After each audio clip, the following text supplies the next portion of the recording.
Hello, ako nga po pala si Luis Jambay Mangrubang at ang itatakil ko po ngayong araw ay ang Proverbs chapter 3 verse 5 to 6 say, "Trust in the Lord with all your heart and lean not on your own understanding. In all your ways submit to Him and we will make your paths straight."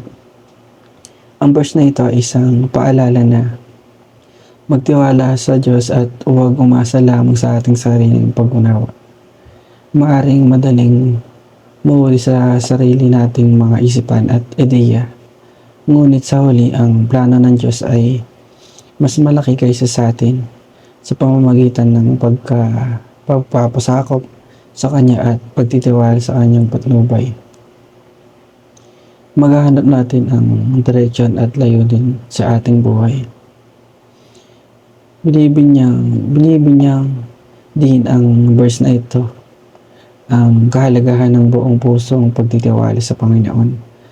Ang devotion ito ay nang sasangkot ng pagsuko ng ating limitadong pagkaunawa at pagkilala na ang karunungan ng Diyos ay nahigitan natin. Nangangailangan ito na lumalim o malalim na pangako na hanapin ang kanyang kalooban at pagsunod sa kanyang mga paraan.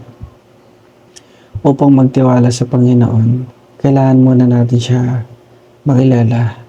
Ito ay nangangailangan ng regular na pagmumuni-muni sa kanyang salita at lalong-lalo na ito sa Biblia.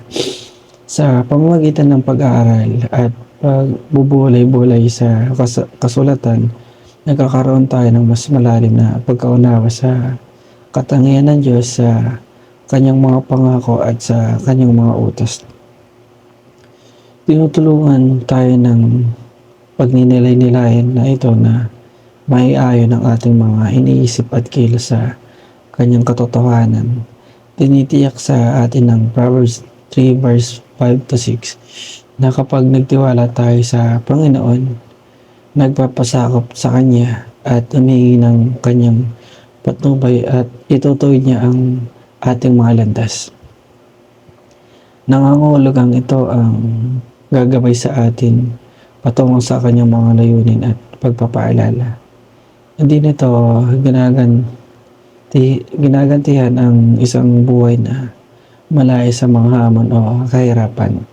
Ngunit pinapangako nito na ang Diyos ay magtuturo sa ating mga hakbang at magbibigay ng karunungan at lakas at talino na kailanganin natin.